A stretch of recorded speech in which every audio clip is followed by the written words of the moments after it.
so welcome. Thank you so much for joining us today. We are talking about how to be your best self by taming your inner critic and harnessing your inner coach.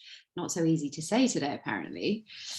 I just want to introduce this topic by saying sometimes we feel like talking about these topics can feel a little bit awkward.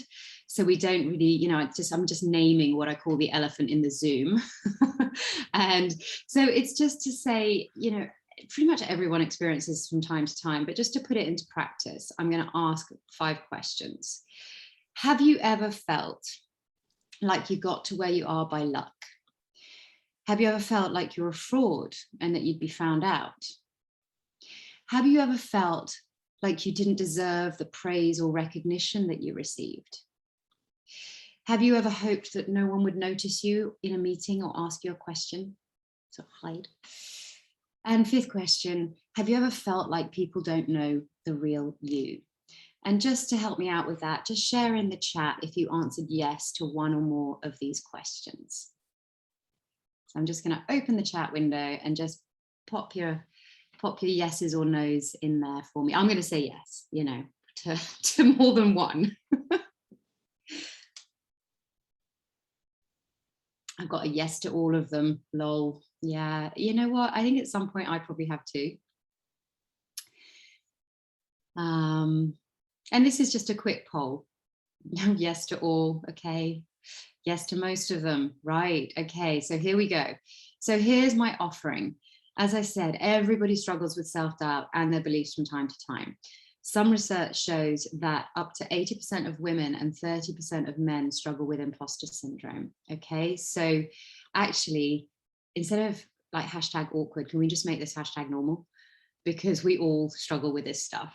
And so give yourself permission to be here, give yourself permission to show up, to share. And if you can, turn off your notifications, have a notepad and pen, and we'll get started. So our journey today is going to be who or what is your best self, why we aren't able to be our best selves, and how to be your best self by harnessing your inner coach, what I like to call the head, the heart, and the hands, the what, the why, and the how, which I think is a nice way to go about it. So I don't know about you, but I've definitely had some moments in my life where I've sort of gone, yeah, that went well. That was a great experience.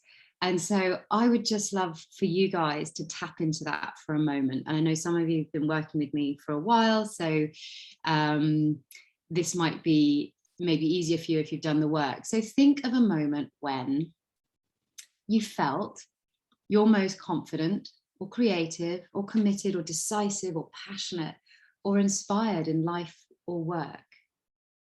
Okay, now this doesn't have to be, a serious work moment. I remember the first time I did this, the thing that came to me was the moment just after I'd done a skydive, and I felt like I could take over the world. So what is your moment? What was special about it and why? And how did you feel in your body and your mind? So just going to take 5 minutes, well, maybe not even that long, but just a few minutes now. And I'm going to ask you to journal it. And if anyone's watching the recording, you can pause the recording if you need to. So, any questions? Everyone okay with this? Okay,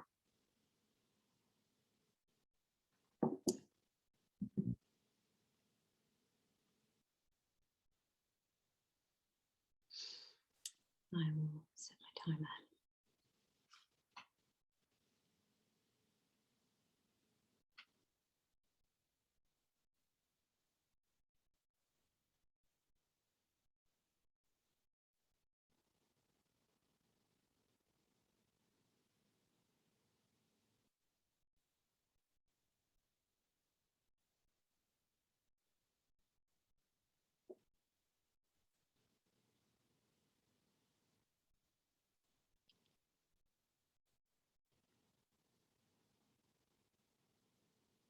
So I can see a couple of you looking up. Are you thinking, Alessandra?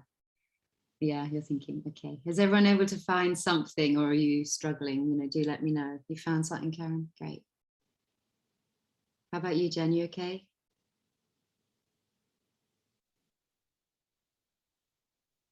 All right.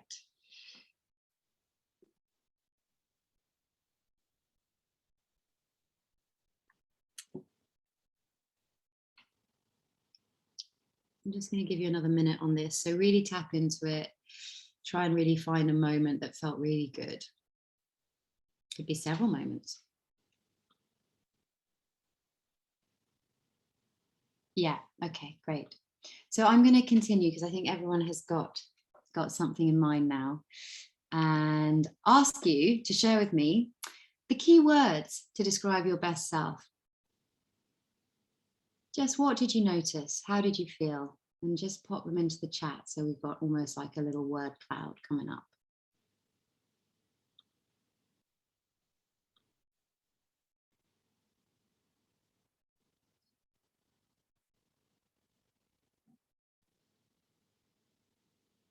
Some coming through.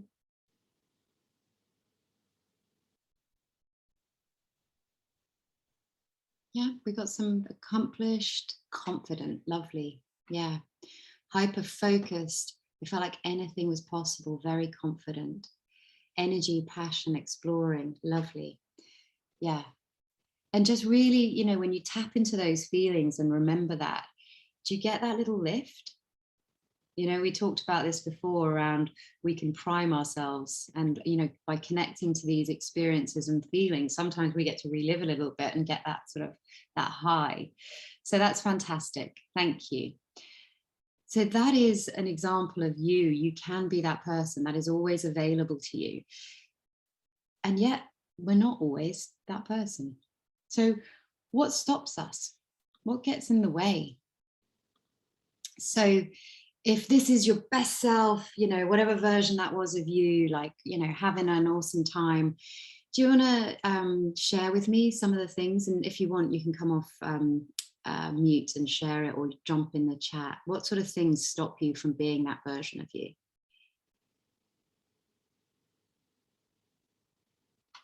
I'm happy to start us off if it helps. You know, you might have suffered a loss or an illness that can really impact you. You might not be very well. Life events, you know, impact us, get in the way. Past experiences.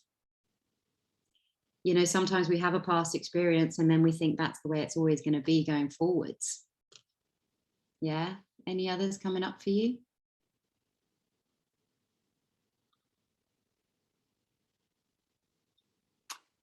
Might be external factors. You know, you could be working with someone who's a real, insert your own word. And that can really stop you from being your best self. I once worked in a place where we had 3 women, all of a very similar seniority, in a very small kind of project space. And it just, the biggest personality was the one that thrived. The other 2, we just kind of sat back because you just couldn't have all of that in one space. So I definitely wasn't my best self then. What about not getting enough sleep, or not exercising, or having a good diet? So, you know, this is what I call the foundations of being our best self.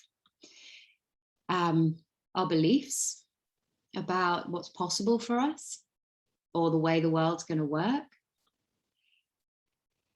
Maybe we fall into the trap of starting to focus a bit too much on the negative stuff. We might start comparing ourselves to others. What happens to us when we do that? Are we our most confident, happy selves? Or do some of these self-doubts start to come in?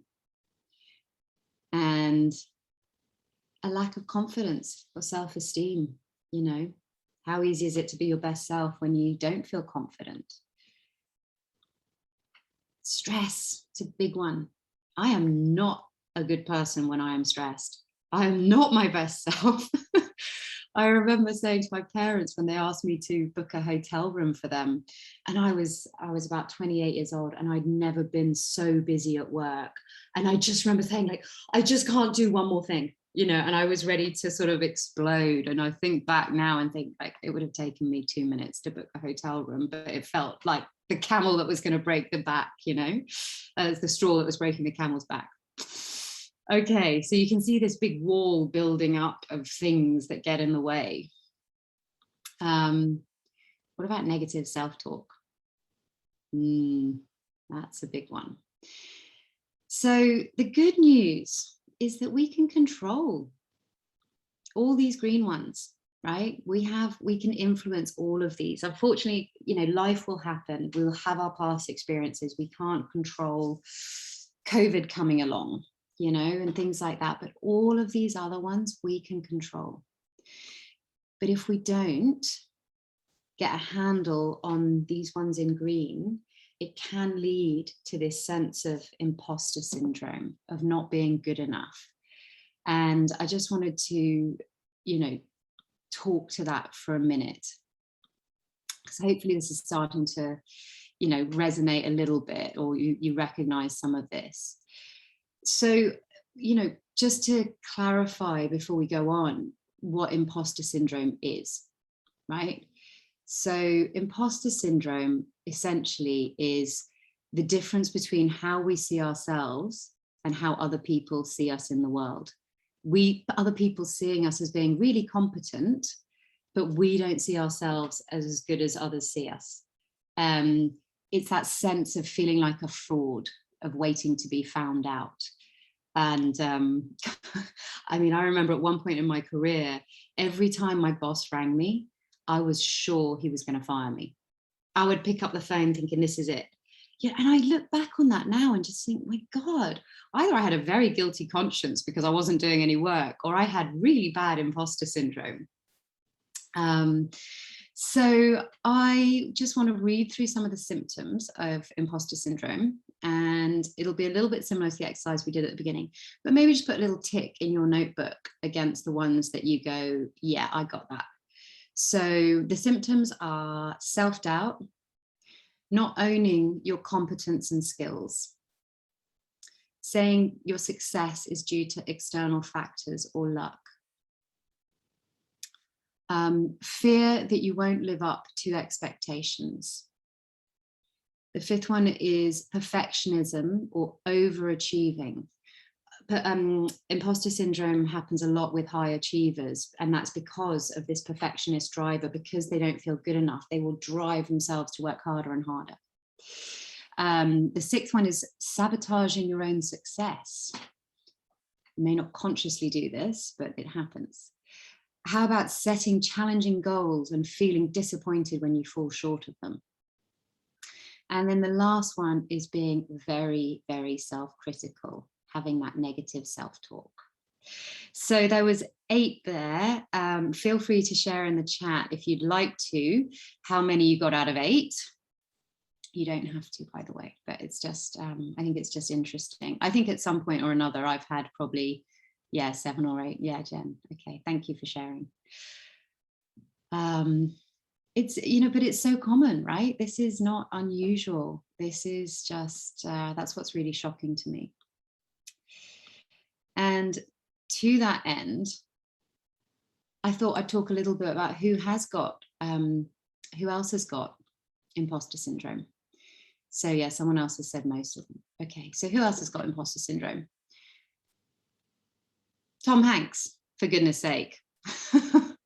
Michelle Obama, Lady Gaga, Serena Williams, the one of the most celebrated tennis players in the world, and Sheryl Sandberg. She was named the most influential woman in the world, or one of the most influential women in the world in 2012. She took the sales and ad team at Google from 4 people to 4,000 people. And she still doesn't believe it, that she's good enough. So I think that's incredible. And then I thought this was really interesting. If you guys have seen Mayor of Easttown or anything with Kate Winslet in it, she said this: sometimes I wake up in the morning and I think, I can't do this, I'm a fraud. I love acting, but even now I'm there thinking, oh my God, I'm rubbish and everyone is going to see it. They've cast the wrong person. How about Jodie Foster? I thought it was a fluke that everybody would find out and they'd take the Oscar back. They'd come to my house and say, excuse me, that was meant to go to someone else. We were meant to give it to Meryl Streep. Meanwhile, Meryl Streep said, why would anybody want to see me act in a movie again? I don't know why I'm doing this. So honestly, you know, this is so mind-blowing to me, because these incredibly talented people all have these feelings. So I guess I just want to say, if you do feel like this, you are not alone. Okay. So coming back into this, oh, where are you? My screens have gone mad. So coming back to this, what we want to talk about is, how do we lessen the power of imposter syndrome? How do we get to the root cause of imposter syndrome? Well, the most powerful thing that I think we can do is to look at our self-talk. You know, the very top thing, the very top brick on that wall between you and your best self. So that's what we're going to dive into now. Oh, I shared the wrong thing. I have. Hang on. We are going to dive into that now. Here we go. Dun, dun, dun. Okay. So negative self-talk impacts how we think and feel, our confidence, and our self-belief. It's stressful. Like, life is stressful enough, but actually that negative self-talk is really stressful to us, and it can limit our potential and stunt our success.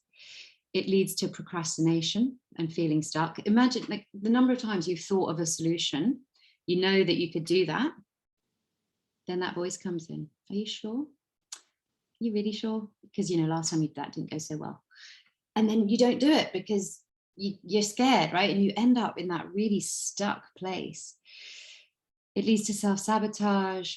It can lead to rumination, and rumination is a trait that is very closely linked to depression. And so this is something we're going to talk about a lot today. It's like being conscious of where our thoughts are going and taking some responsibility for it. And I know it's not easy, but these are muscles that we can build up.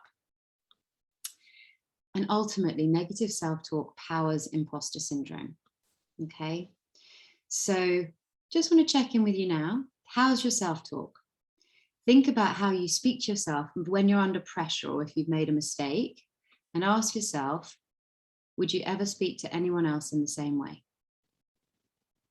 So maybe just let me know yes or no in the chat if you would ever speak to anyone else in the same way. No. Okay, getting no's. I've done a version of this this training to over 200 people now. I think I had one person who said, actually, yeah, I probably would. So it's very, very few, very, very few. So yes. So let's meet your inner critic.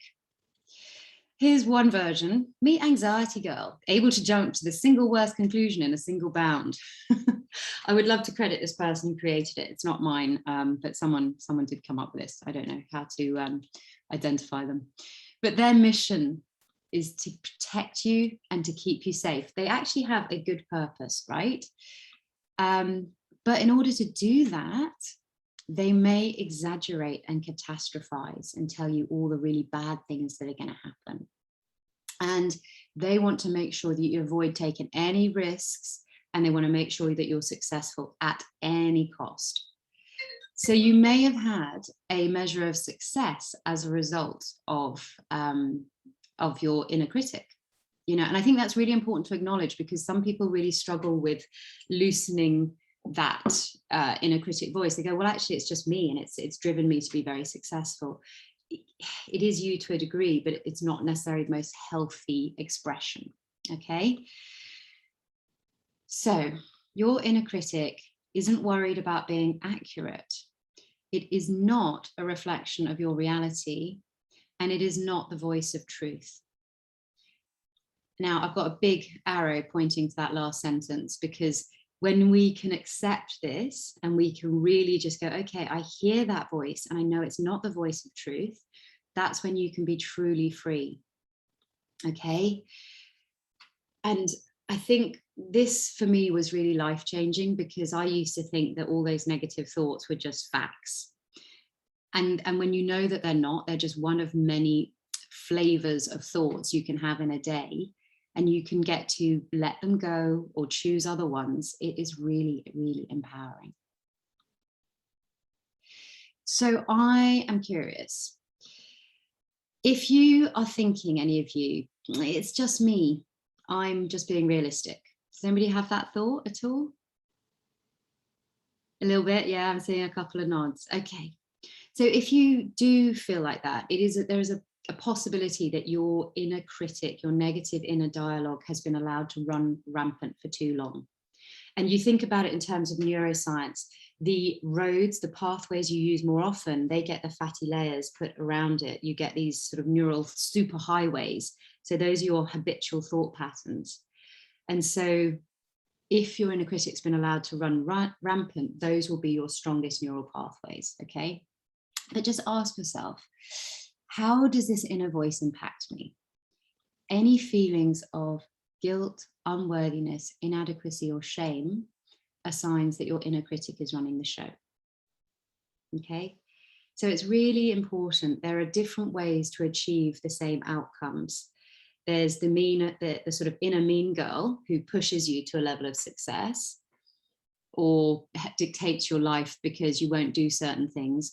Or there is this kind of inner cheerleader who will help you get the same success. And one of those ways is going to feel a lot better than the other. All good so far? All right. So let's get to know your inner critic. Now, I don't know how many of you have done some work on your inner critic already, but let's get to know them a little bit. So when I say trigger them, what I mean is think about something that makes you feel uncomfortable, maybe challenges you, and just think about some of the things that come up for you. What happened in those moments? So everyone might have a different thing that triggers your inner critic.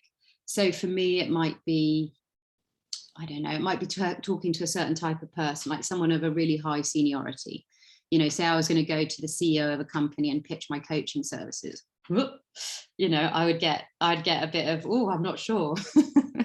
So what would it be for you? What do they say? Notice, when do they speak? What moments? What are the times? And then if you can, really get into how they speak. Is there any tone of voice? And is there any image that pops into your head? And we'll take some time to go over these. So one of my clients, you know, the movie with the Inside Out.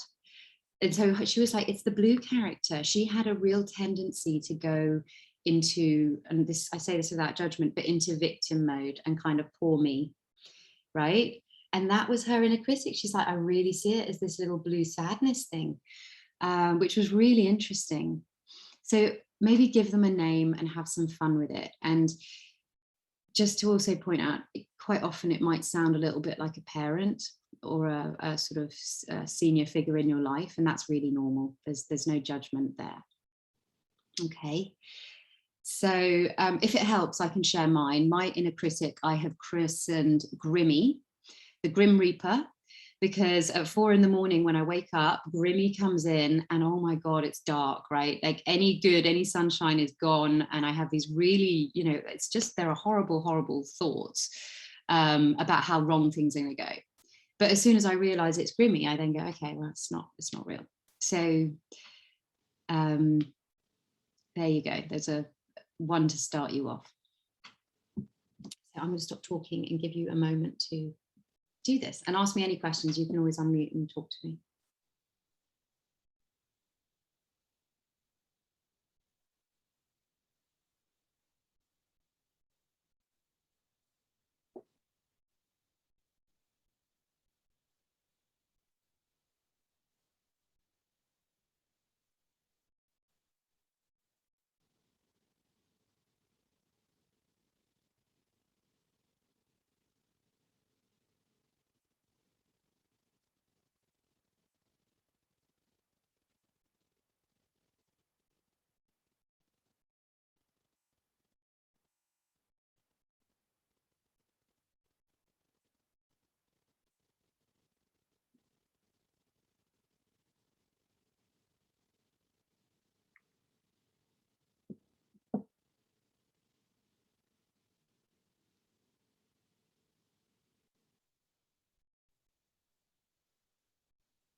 For anyone who did the training last week on creating new empowering beliefs, some of the themes that you identified in that might come up at this point as well. You know, there'd be a variation on a bit of a theme. So it could be a I'm not good, you're not good enough type of underlying belief.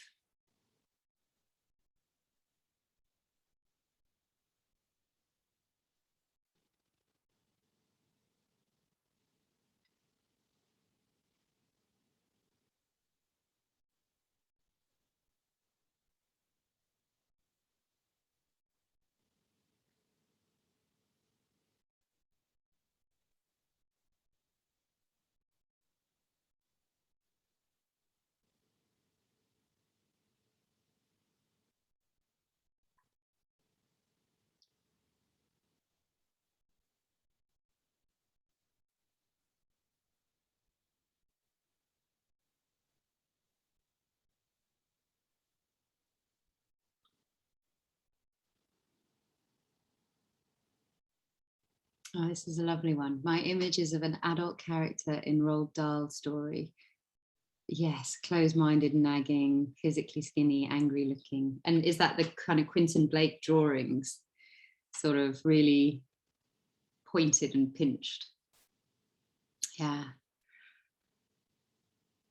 I did actually have another name for mine as well, because it's grimy, but then I really love the name, The Director of Doom.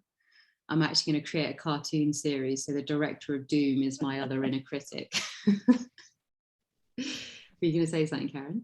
I was just trying to think of a name to go with it. It's just the image was there, but yeah, exactly. The Quentin Blake drawings. Yeah. Yeah, that's a lovely one. Or just, you know, have some fun with it. You might find a version one. It's really helpful to have a name though, because then you can label them. So was it the, I know exactly. Was it the Twits? Yes. Is that the, yeah. That's exactly the one that's in my mind. Yeah, the Twits. That's a good name. That's a good name. Because it takes it, you know, how much power does it take away from the inner critic if he's got a name like that? I'm just going to have a look. You can have a couple more minutes if you'd like, or, you know, everyone let me know if you've got Jen and Alessandra, how you're getting on. Okay, more time? You okay? Alessandra? I'm done. I'm thinking of the image. I think that's very powerful and I like working with images. Okay. For me, I'm thinking of a jury, like in movies when you got that jury that is there, very serious, very not there to help you. Yeah. Well, angry men. Yeah. Men, yes, actually, I put down that too. Exactly. Black, there is a lot of black and old style room. Yeah, okay, I can imagine this old courtroom. Absolutely. Okay, fantastic. Well done. So you've already started to help me out by sharing a little bit of that. So what did you notice about your inner critic? Maybe just tell me a little bit about that. You can just share it out loud if you like. Oh, well, I mean, I said it's just kind of angry, right? Nagging. Yeah. Does she come up at a certain point? Is there sometimes she likes to come out most? It's usually like right before, like I have something. Okay, there's all kinds of contexts, you know, important meeting, or I have to raise an issue with my husband, or I have to correct my kid, discipline my kids, or, you know, those kinds of, usually when there's some sort of interaction coming somehow. Okay. There's a big presentation to do or things like that. Yeah, thank you. And how does she make you feel? Diminished. Yeah. Okay. Yeah. Anyone else want to share a little bit? Any things you noticed? Mine's so I called mine Jackie Boy from Sin City. Okay. So it's that it always gets its way. So Interesting. Yeah. And how does it make you feel? not great. Not great. Like, like pushes you in the corner, and it's like, no, you stay down there. I'll take control. I've got this. Yeah, like taking control, going like, you can't handle this, like I'll deal with this. Yeah. How about you, Alessandra? Initially I was thinking, I stressed the negativity of the jury. So, and it goes in contrast with the positivity that I want to see. So I was observing that, and then how it makes you feel is intimidating. And judgment. Yeah, it's interesting, the courtroom language, because I shared in one of our sessions something called the saboteur test, and the main saboteur is the judge in that one. We all have this kind of inner judge that's really harsh, and then we might have another flavor of inner critic as well. Like some of us will be maybe more leaning towards control or perfectionism or avoidance, which was a surprise to me. I didn't realize one of my methods can be very much avoidance, because interacting, a bit like you were sharing, Karen, that moment before you interact with someone, actually the easiest way is like, I won't do it, I'll move away. Which is a very sneaky tactic of the inner critic, by the way. Okay, so look, lovely, thank you for sharing that. The power that we have is now we have this kind of visual, we start to maybe hear how they sound. Quite often it might sound like a parental figure, like I said, but we can now be aware of them. So that's what we're going to get into. Like, how can we now be our best selves by harnessing our inner coach and ideally weakening our inner critic? So I'm going to share 3 methods. We're going to start with taming your inner critic. I'm then, going to talk about your inner dashboard, and then how to harness your inner coach. So they don't take long, they're nice and simple. But we're going to start with our inner critic taming tools. And I do have a handout for this. But we always start with awareness. That whole thing about everything is unconscious. And it's, like I said, I just felt terrible if I woke up in the night and I'd have all these thoughts, and I just was really, I couldn't get back to sleep. I'd be so worried. But now that I'm aware, it's like, oh, it's Grimmy. Okay, how does that shift stuff? I have to catch them in the act, right? And you name them. Grimmy's here. Grimmy thinks that, right? Mr. Twit thinks that. Oh, the jury's back. The jury's thinking whatever they're thinking, or it's Jackie Boy. Was it Jackie Boy? Yeah. Right? Wow. And by labeling them, you kind of create some detachment, separation. It's not I think, they think, right? It's really powerful. The next tool is around listing the stories, the beliefs, and I like to name them like episodes of Friends. It's the one where I fall on my face and I get humiliated. Face, right? Get to know the themes. And again, by doing this, you start to loosen it a bit. Okay. Because remember, more often than not, your inner critic is going to be mind reading. They think this. They don't like me.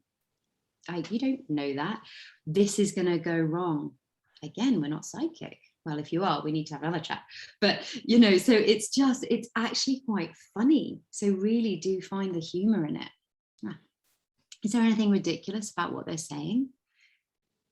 Quite often they'll be telling you things, and if you stop and question it and look for the evidence, you're like, okay, this is madness. I have done this a million times. It's generally gone really, really well. What is it about this time? Why do I suddenly think I'm not going to do it well?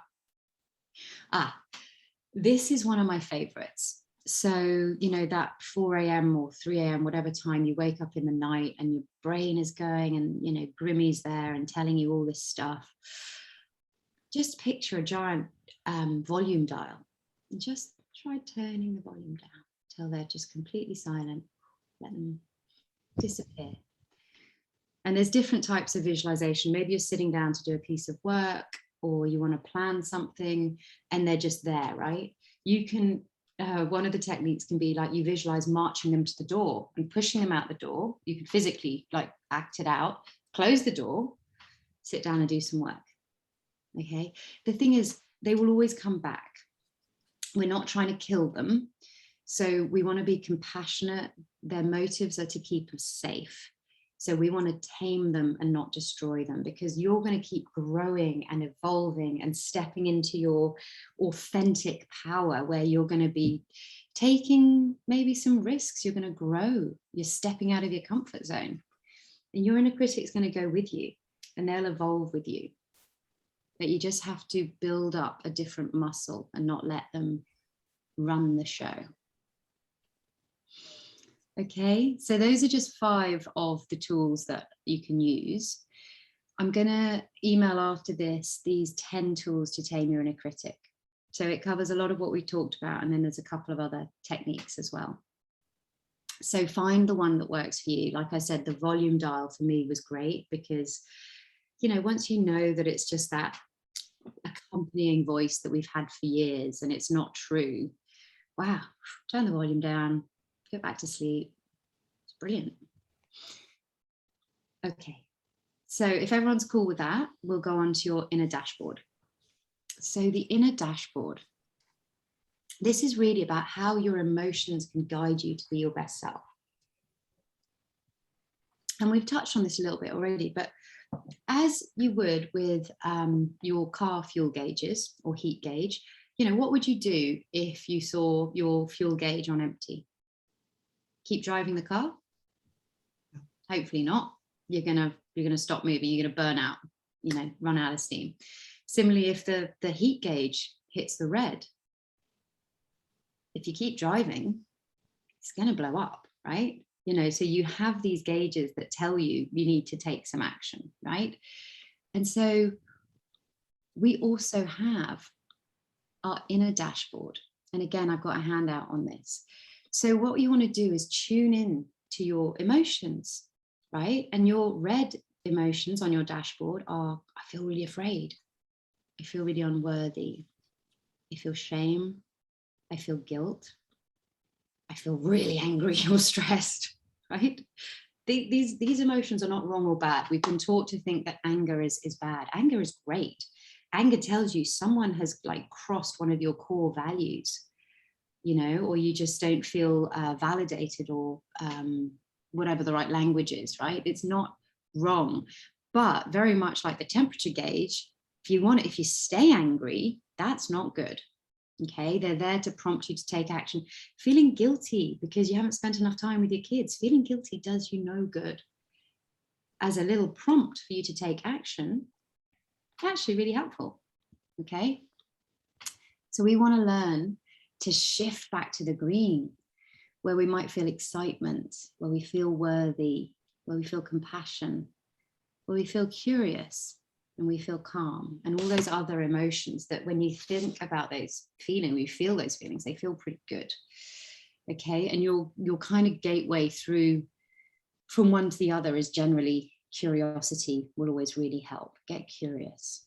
Wow, I'm really angry. What is causing this, right? How can you shift? So how can you shift? Ask yourself, who's driving? Right? So if we've got this emotional fuel gauge or dashboard, and we're suddenly in these like, you know, hot red emotions, okay, who's driving my brain right now? Okay. So on the one side, you've got Grimmy, in my case. And on the other side, you've got your best self, or what we would call your inner coach, right? So we tapped into your best self in the beginning, confident, calm, connected, strong, curious, excited. And on the other, we've got that fear voice, that kind of inner critic voice that we recognize it now. We've given it a name. So you guys can create your own version of this. You know, you've each identified your inner critic. So maybe get a visual, if you can, of them. And just start to be conscious when you are maybe in a zone, a red zone, Okay, who's here? Okay, it's maybe Jackie Boy's in charge. I need to do something. So just spend a bit of time tuning into what emotions does your inner critic like to use most? Like I told you about my client who had sadness as their visual. Yeah, so sadness is like, oh, it's happened to me again, poor me. I'm never good enough, you know, which is actually sounds very compassionate, but it's incredibly diminishing, right? Ask yourself, what would your inner coach say? And so last week we did a little bit on this with our new empowering beliefs. What is, you know, if we have a negative belief from our inner critic, what can we create with our inner coach? So what would your inner coach say? What action do you need to take to shift? That's one of the most powerful questions. You know, who's in charge? What action do I need to take to not stay feeling guilty, feeling bad, feeling shame?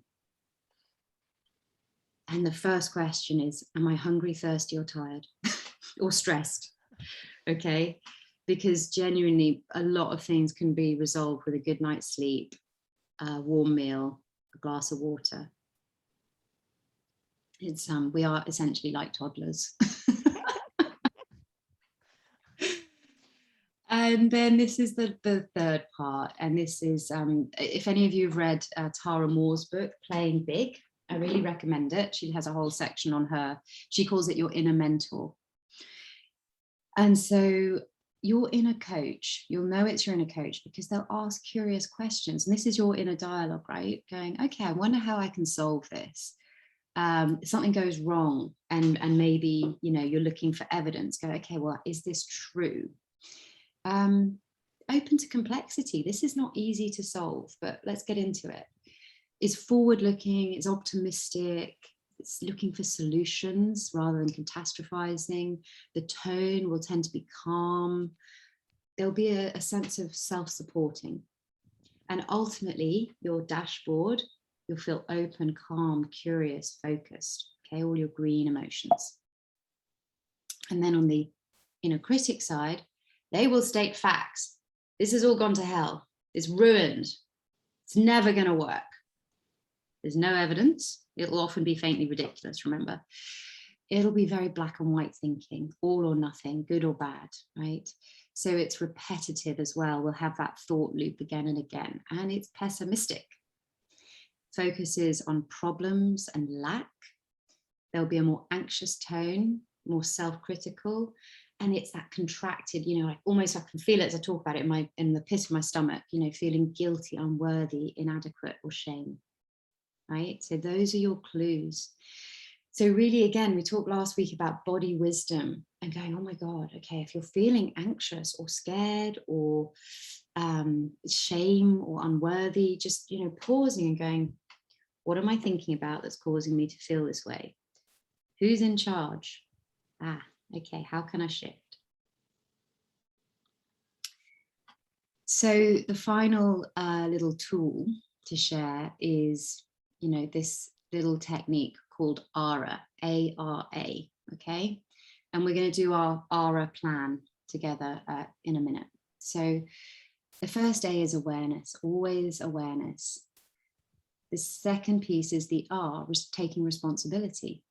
You know, you guys are amazing. You have so many skills and, you know, people around us can tell us and tell us and tell us, but until we accept it for ourselves and we own it and we take responsibility that, yes, I have these skills and I am good enough. No amount of other people telling us will ever be enough, you know, going to that imposter syndrome thing. Because imposter syndrome is other people think we're great, we just don't. And then we take action, A-R-A. So awareness, be aware of your inner critic stories and triggers. Know that you're going to go into an event that's going to bring up your inner critic. Know the stories they're going to tell you. Watch out for new ones. They are sneaky, really, really sneaky. Use your dashboard, right? So start having that awareness of your emotions and your feelings. Use your body wisdom. So the responsibility, it's your responsibility to tame your inner critic, right? This is like building up mental muscles. the inner critic has had the sort of run of the roost for a long time, they're really strong. Imagine your inner critic like a big bodybuilder almost, and it's like really, really strong. We want to build the muscles on your inner coach instead and weaken the inner critic muscles. It's your responsibility to not listen to those stories. We hear them, we say they're not the voice of truth, and we choose another path, okay? And it's our responsibility to listen to our inner coach instead, okay? Starting to do that more. And then take action. Check in regularly. Who's driving? Okay? Learn to shift. Learn to get that shift from those negative feelings, because it feels so much better to be working with your inner coach than your inner critic. Oh, these are out of sequence. I put a star against this one. If you've done the work to create your new empowering belief, then start to use those to really help yourself. And ideally, practice daily if you can, these skills. So I just want to give you a moment now to decide what action you're going to take and commit to following this session. So, you know, is there something that you're newly aware of? What are you taking responsibility for? What do you commit to doing? And then what actions do you want to take going forward that's going to really start to help you make these shifts more regularly? Does that make sense? Yeah. Cool. So yeah, and if you want to, if you decide on an action, you can share it if you'd like to, but I'll just be quiet and let you do this quickly.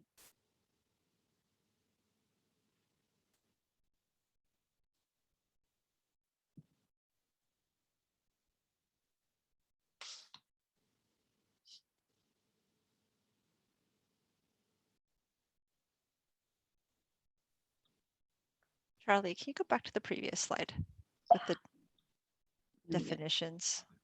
Sure can. Here you go. Yeah, thank you.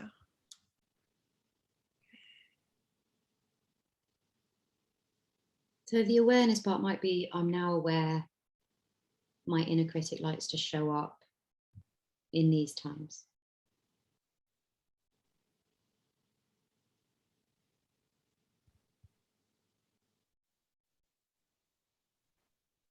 Or, you know, how you're going to use your inner dashboard.